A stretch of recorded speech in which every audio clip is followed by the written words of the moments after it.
Welcome everyone to the third session in our research symposium. I'm going to share my screen very quickly for an introduction. My name, as you know, I think most of you have been to most of the sessions so far, but my name is Alex Brazilian. I'm a research associate at the Maine Math and Science Alliance, and we're really excited that you're joining us for this third session. We're really lucky to have Bruce Young here for the Practitioner's Guide to Assess Connection to Nature workshop. And again, the research symposium this year is hosted by Teach Me Outside, which is a collaboration between the Maine Math and Science Alliance, the Maine Environmental Ed Association, and the Nature-Based Education Consortium. And we have some great resources and upcoming events on the website, so definitely check that out at teachmeoutside.org. I'm going to hand it over to Olivia.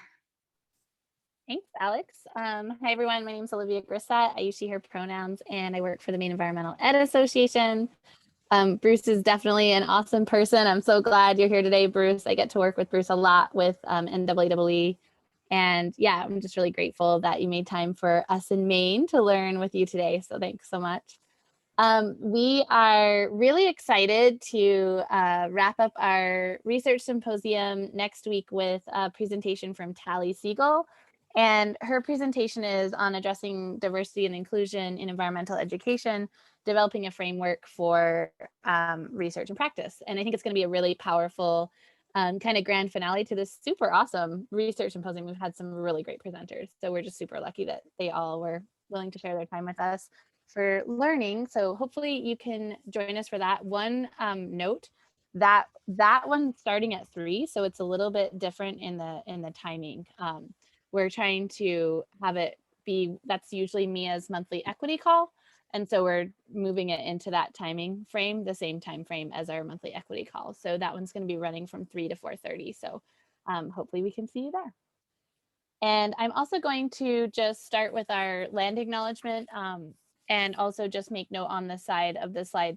There's a whole bunch of really good resources that you can also check out to further your learning. So one way that we can support equity is by beginning all of our meetings by acknowledging our history of colonization and oppression that our organization has had a role in. We acknowledge that these systems of oppression are still in play and that historical events as well as current events cause impact and trauma felt today. It's important to remember that whenever we are in Maine, we are on the stolen land of Native people who have stewarded these lands through generations, and many of whom were forcibly removed from their land. Maine is the home of the Wabanaki, currently made up of the Maliseet, Micmac, Passamaquoddy, Abenaki, and Penobscot. One action we can take in our own lives to counter the erasure of Indigenous narratives is to learn about the history, past and present, of Native people in our own community. Historically, white communities have been centered in environmental education and the conservation sector, and the contributions of Black, Indigenous, and people of color are often excluded from the narrative. Black, Indigenous, and people of color have vibrant and rich histories and cultures that contribute to our field. We all have a responsibility to continue working to change the systems that allow injustice and inequity to exist. Thank you for joining us in that, and thank you for joining us here today. And I'm going to pass it back to you, Alex. Great, thanks so much, Olivia. So I am thrilled to be able to introduce Bruce Young and welcome Bruce into our community today. So Bruce is the Affiliate Network Coordinator with the North American Association for Environmental Education. He holds a BFA in Theater Design from East Carolina University and received his elementary education licensure from Guilford College in Greensboro, North Carolina, and is a North Carolina certified environmental educator.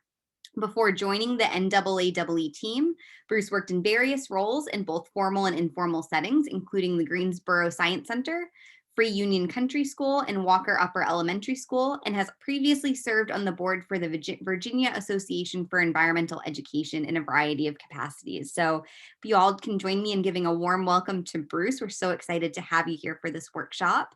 And just as a note for participants, we will be recording the first half, which is more of an introductory part of the workshop, and then the second half, which will be more discussion based, we're going to shut off the recording to just allow space for people in the room to be present. So with that, I'll hand it over to you, Bruce, and you can get us going. Thanks, Alex. Just give me a second to get my screen share up and running. See if you'll give me a thumbs up if you guys can see that. Perfect. All right. So like Alex said, I'm going to be talking to you about a new guide that we have at NAAA. And this is just a sort kind of workshop on this guide to help you assess connection to nature.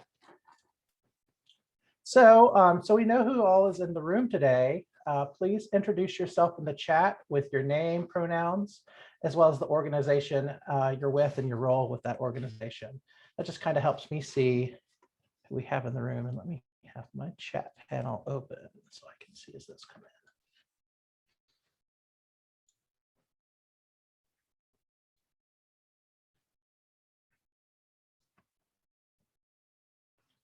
in. Okay.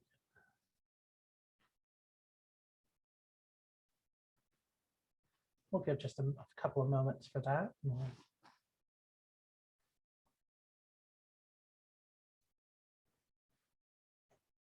24H, awesome.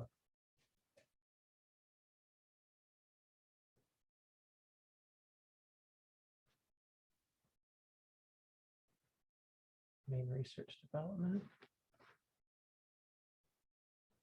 Keep those coming in, and as those are coming in, I'm going to also throw in a little icebreaker. So if you'll share in the chat one of your recent memorable experiences you've had in nature recently, either this spring or maybe in the last month or so.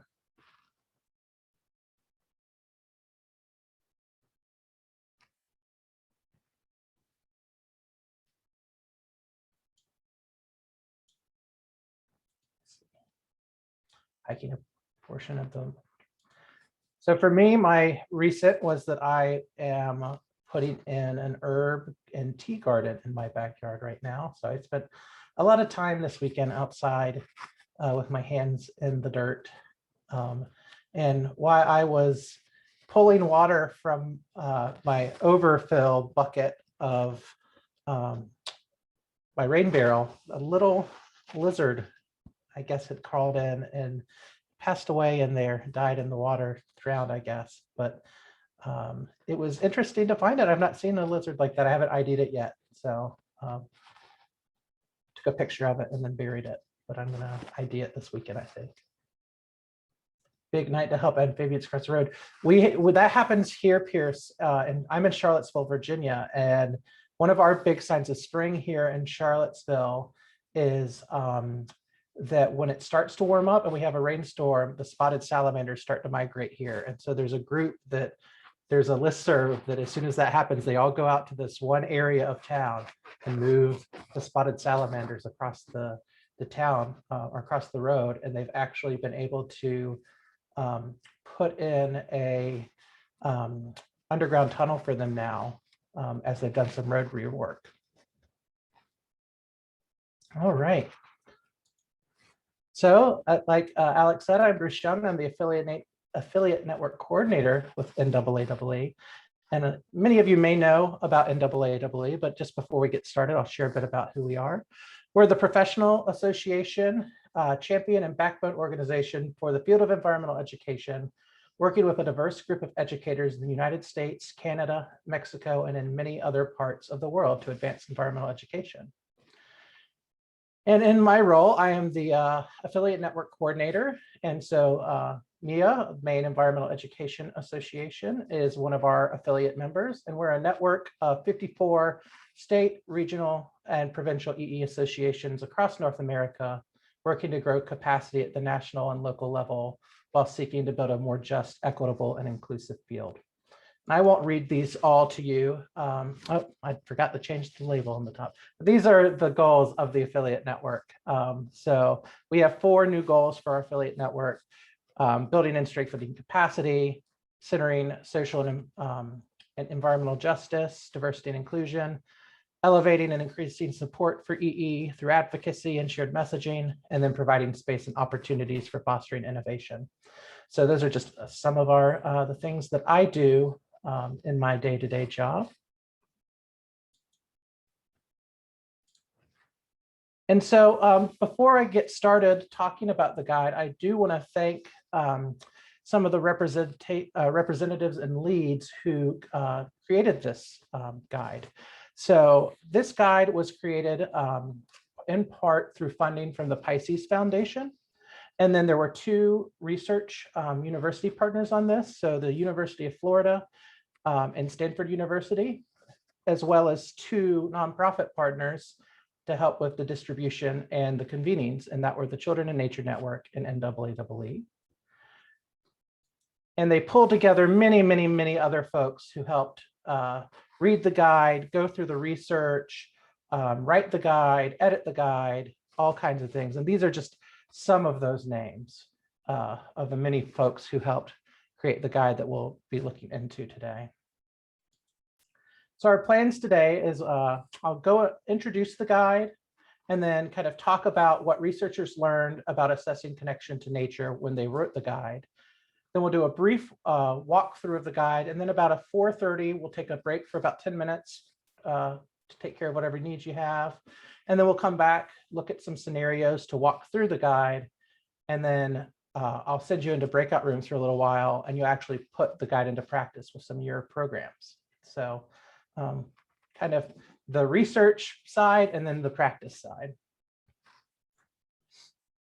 So I'm going to go ahead and drop a link in the chat to the guide for you to be able to look at. So when we're talking about connection to nature, what are we really talking about? And there are really a lot of different definitions for that. But for today and in this guide, this is the definition we use. It's the study of how connectedness to nature is primarily concerned with the understanding of how people identify themselves with the natural environment and the relationships they form with nature. So it's really both about how people themselves identify the natural environment around them, and then those relationships between the two is really what we're getting at in this guide when we're talking about connection to nature. So we're looking at things in words such as love, awe, the enjoyment, affinity, oneness with nature, desire to be in nature or desire for nature around us, our identity with nature, our concern with nature. Those are all kind of synonyms that we may use or you may see when talking about connection to nature and other venues and other materials and that kind of thing. There are terms that come from human geography that are also talking about connection to nature, which we'll look at a little bit more. And when we're talking about nature, what are we talking about? Are we kind of talking about this thing outside, not us not being a part of, or are we talking about something more holistic? In this guide, when we're talking about nature, we're talking about ecosystems. We're talking about things like forests, grasslands, shoresides, wetlands, but we're also talking about the things in nature that might be removed from the environment. So a tree, a flower, a bird flying overhead. And so when we're talking about nature, we're talking about nature both in cities as well as wilderness areas. And when we talk about connection, we're also talking about attitudes and that kind of affective side. And that's where you kind of see where these words that show up in the tools in the guide are kind of pulling from. They're talking about that attitude or the affective side. So as our team was doing the research review and that kind of thing, they kind of found a few models. So why do we care about connection to nature? There are all kinds of research that correlates connection to nature with pro-environmental actions and behaviors, such as stewardship, but that's not really the only thing that supports action. It may be one of the things that has correlations and may predicate those behaviors, but it's not the only thing. So where does nature connection come from? Well, some of the research that we looked at for this guide shows that connection to nature over here arises first from experiences in nature and education about nature. And then those two kind of lead to stewardship values, environmental concerns, creative thinking. They can overlap. It's not linear. It's definitely different things can learn to different of these things. But those all together may lead to connection to nature and environmental stewardship actions. So that's some of the research. But as with most research, it's not cut and dry like that, and there are other models. So here's another model. Some of the research suggests that connection to nature arises from the experience and education itself, and that you get that connection through participating in experiences and education, and that connection is what leads to the stewardship values, the environmental concern, and the creative thinking and critical thinking skills. And all of those together are in part are what lead to environmental stewardship actions. Wait, there's still one more model that is up there. It could be envisioned like this, that maybe you start with that connection to nature.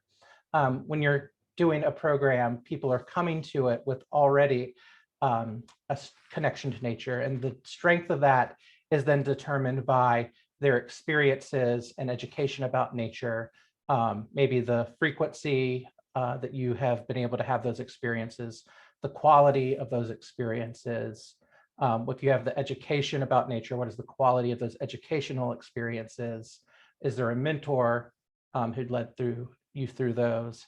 And then also in that connection to nature, there are family and cultural values. There's a lot of variation out there. And so we can't determine which of these frameworks is the most true or the most valid. And maybe at the same time, they're all true.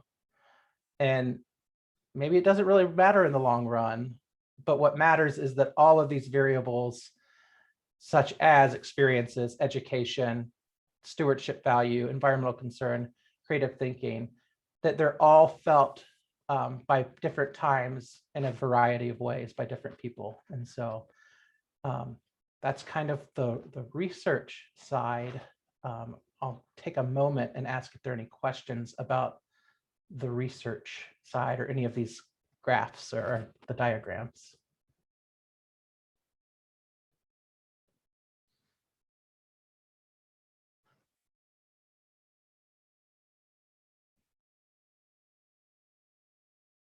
I know that's a lot to throw out at you all at once. So you will get copies of the slides. So I'll send the slides along for you to be able to look at. And at the end of the slides, there are references to all of the research that was used in creating the guide as well as these slides. So I'm going to move us on if there aren't any questions at this moment. So many of us work to connect people to nature. So why are we measuring this? How can measuring connection to nature be useful for practitioners? Because at the end, this guide is for practitioners, it's not for researchers. So if you'll take a moment either to drop in the chat or take yourself off mute, raise your hand, what have you, and maybe say one way you are thinking that measuring connection to nature would be useful for environmental educators. Why do this? Why am I trying to find tools to connect to nature so we know if our programs are effective?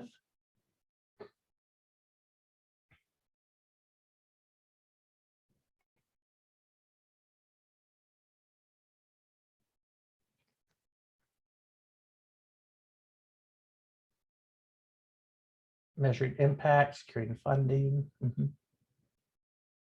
Promoting work to the public, to members. Are we seeing the impact that we'd like to see? Create the next generation of knowledgeable citizens. All right, so looking forward, a way to think about where a given group is coming from or how to tailor a program. Yeah, definitely. How to adjust programming.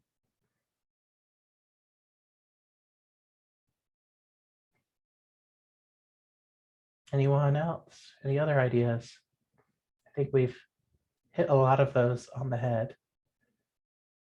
Motivate action, yeah. So we know why, and the key is now how.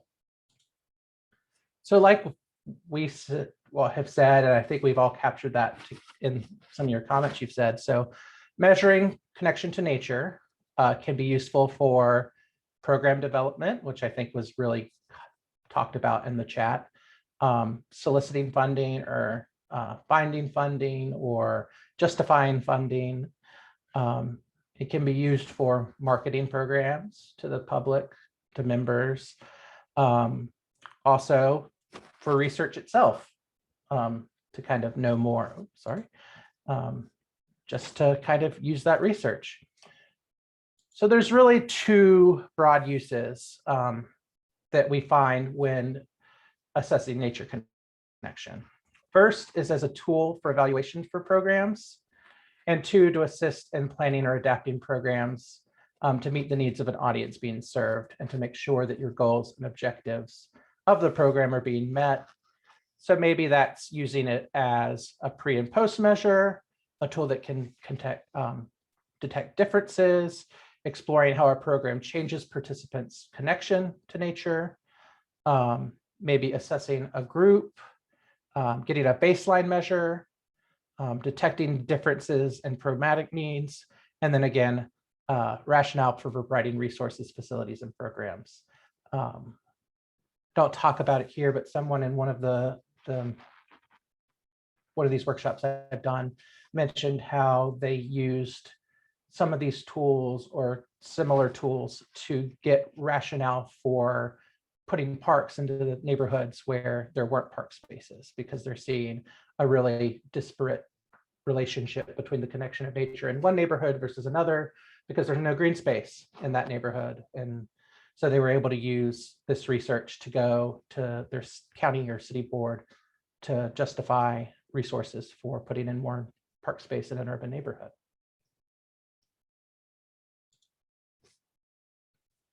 So those two broad uses are evaluation and planning. So psychologists have a lot of tools related to connection to nature, and they've been developed over time. And as the folks who are creating this guide did research, they found over 30 tools specifically developed by psychologists to measure connection to nature.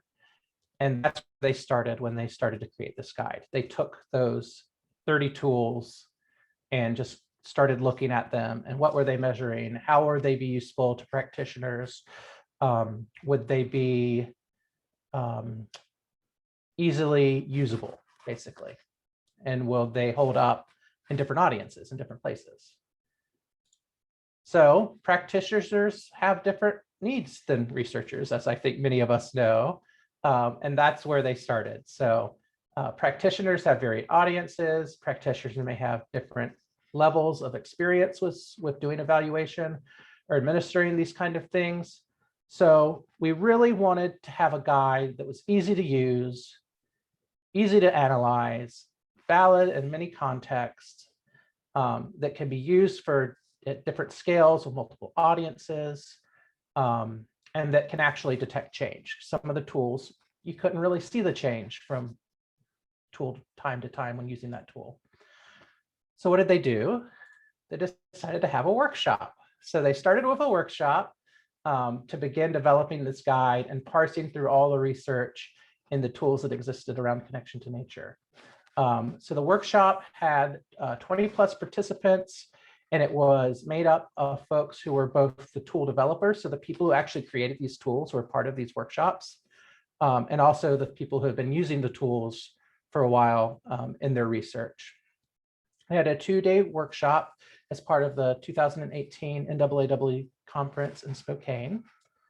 And then they identified the tools that best assessed connection to nature. So I wasn't there, but from my understanding is they had anchor charts on all the walls, the big Post-it notes, and they went around and like for each one of those tools, they had them, and everybody like identified with Post-it notes, which was good, what was great about this, what didn't work with this, how would this be usable by practitioners, what would the impasse be for using this as a practitioner. So they identified the needs and the gaps that existed in those tools they had, and then they developed and tested the guide in different places. I think really the universities took the guide and tested them with some of the audiences they work with. So most of the tools they found were used to considered wild and remote nature. So things that are remote, distant, really focused on ecosystems, and that they didn't focus on the nature that most people experience on a regular day-to-day basis. And most of them were surveys. They were scaled surveys on a pencil and paper, which, like, we know that that doesn't always work for our audiences that, or for the programs we do. And then what about managed or familiar nature? As the guide was created, the team wanted to make sure that they were selecting the best tools or modifying the tools that also reflected urban nature, managed areas, and those type of nature settings that people experienced on a regular and familiar basis. And then they also wanted to make sure that there are other types of tools in the guide that were other forms of assessments, such as interviewing, analyzing writing samples, drawings, photographs, observations, and all of those kind of things. So they took all those tools, did that analysis, and they created this guide. So the guide offers 11 of those tools. It walks you through how to select which tool would be best for you. It also walks you through how to use and administer the tool or what instrument. I'll use those terms interchangeably, tool and instrument, throughout the presentation. And then it also walks you through how to analyze the data, which I think is a really key part of the guide, that it just doesn't say, here's a tool, here's how you use it, but it also walks you through how to analyze the data that you collect.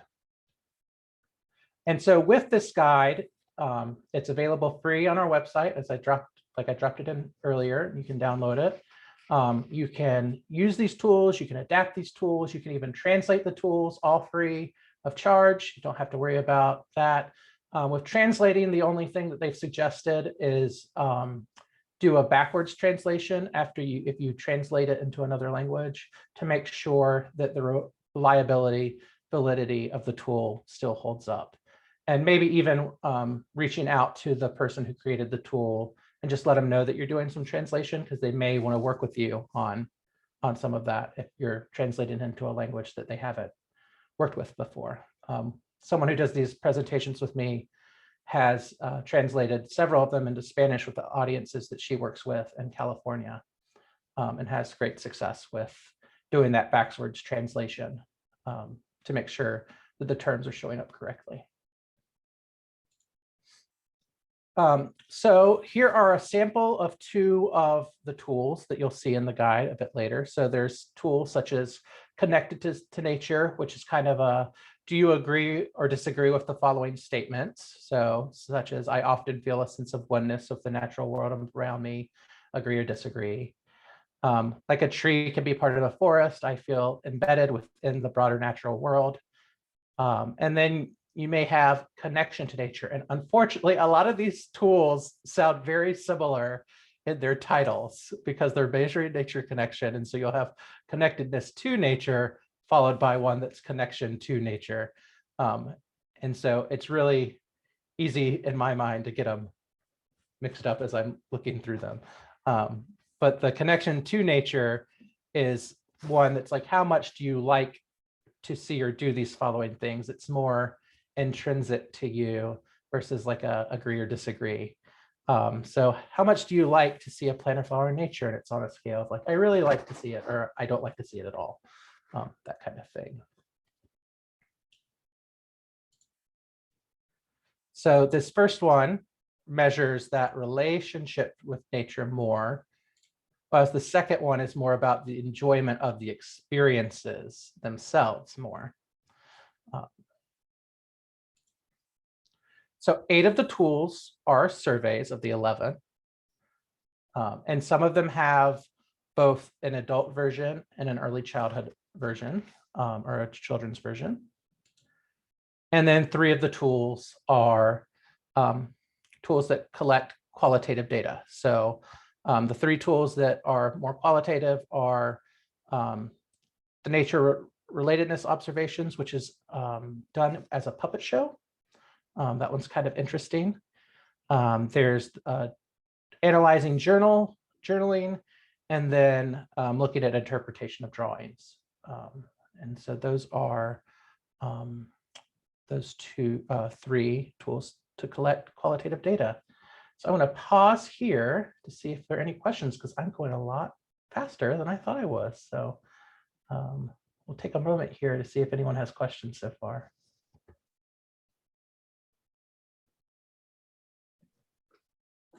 Bruce, are the assessments designed more for assessing overall programs or participants, effectiveness of participants in programs?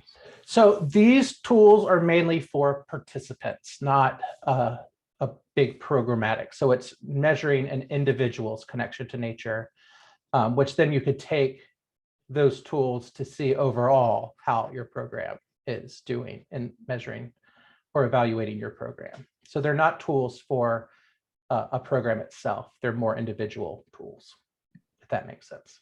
Gotcha, thanks.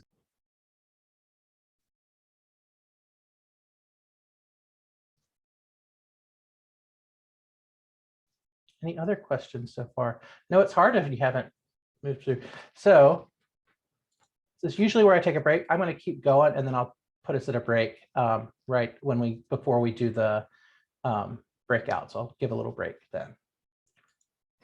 So again, if you haven't, here's the guide if you haven't pulled it up yet. So some considerations before using the guide. So first of all, is your program's purpose itself really to connect to nature, or is there a different outcome, and would different tools be more appropriate? So is your program's purpose, goals, objectives to actually make a connection to nature? Can you expect to see a change from your program? So if you're using these tools, these are kind of the questions to ask yourself.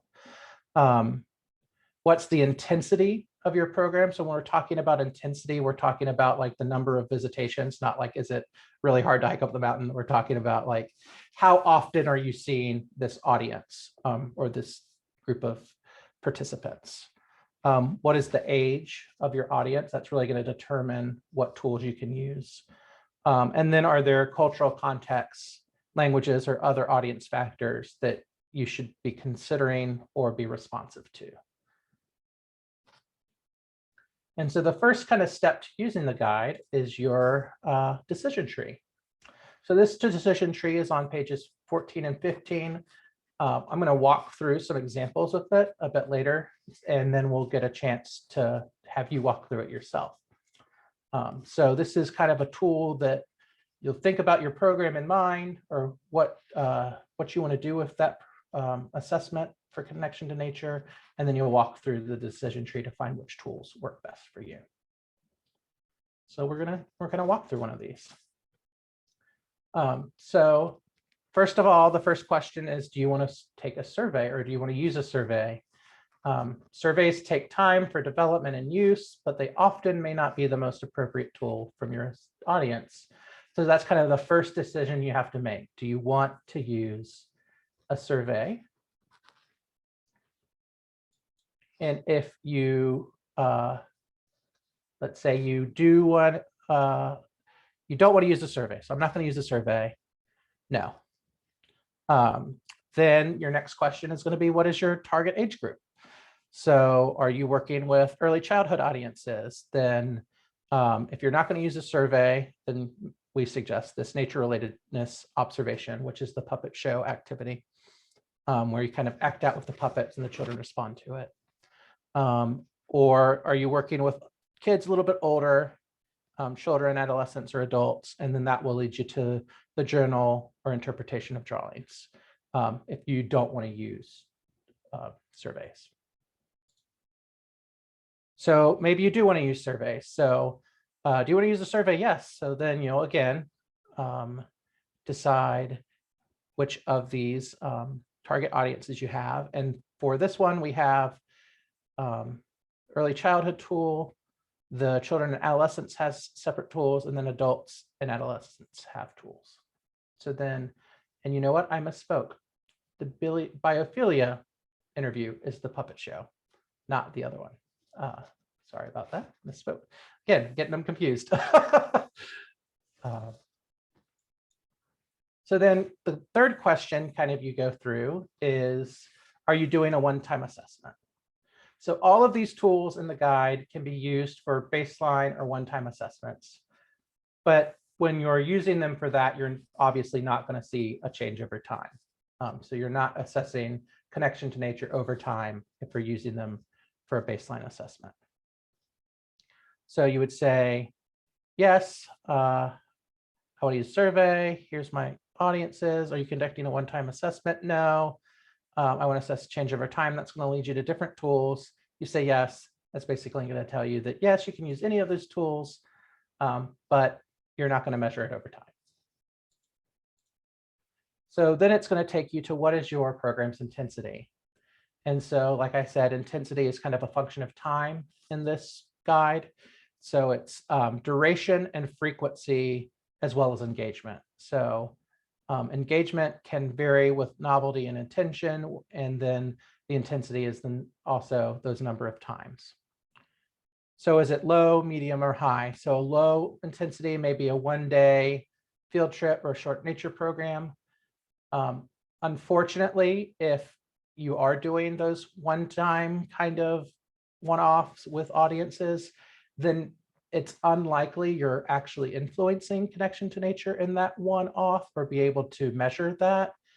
So you may want to look at some other tools that are in the appendix, which look more at content knowledge or attitude change that you may get with those one-time low intensity short programs. Whereas medium intensity, you're going to be looking at maybe a week-long day camp or ongoing after-school programs that maybe meet once a month or a couple of times a semester or that kind of thing. And then high intensity, we're looking at these really immersive experiences. So maybe a 10-day backpacking trip, maybe a year-long after-school program, those kind of things are what we're talking about when we're talking about high intensity. And then here's, again, it's going to look at, here's the adult version. Again, low intensity, medium intensity, high intensity. So there are definitely gaps in the toolkit.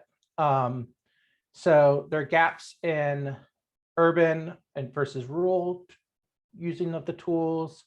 There are no tools that really look at indoor nature or kind of the virtual reality of nature, or kind of there are no tools that are looking at that yet that they found, especially as things, or especially like during COVID, where some programs have been done with virtually.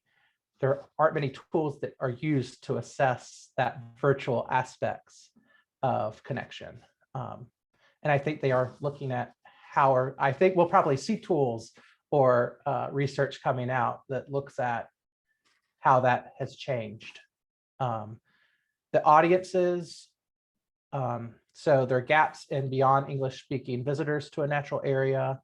There are also gaps in the differences in relationships to nature. So they're going to be it's going to look different if you're surveying farmers, hunters, or native nations. That's going to look different than most of these tools were developed to work with your pretty typical American audience.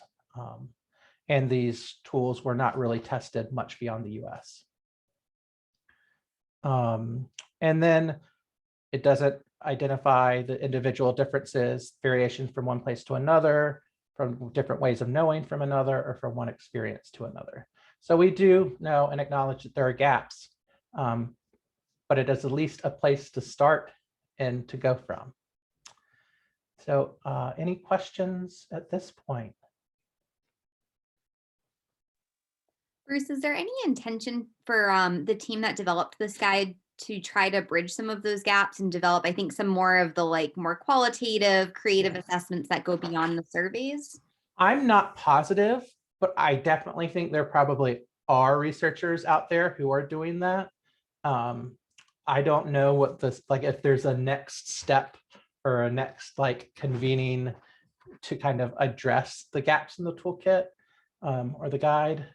But that definitely would be something that I think would A, be fundable, and B, be of a lot of interest to continue this work and maybe have like Practitioner's Guide 2.0 or like an additional guide to assessing nature connection or assessing virtual nature connection or an addendum. So any other questions about the guide so far? And I know I'm kind of trial by fire going through this. So Piers, I saw you put something into the chat, but I think you must have been typing while I was speaking, and I think addressed it. Is that correct? will they be revising to address gaps in the future or address new data? And then Betty, I wonder if the research symposium in October will have any sessions on assessing virtual connection. I would hope so. I feel like that's probably something that is getting a lot of research right now, or it's in the preliminary stages of doing research. So it'll be interesting to see what kind of comes out of the research symposium and as research are doing it so far. So I think let's go ahead and take a quick 10-minute break now. And then we will come back and I will walk you through some scenarios in the guide. And then we'll do some breakout space time.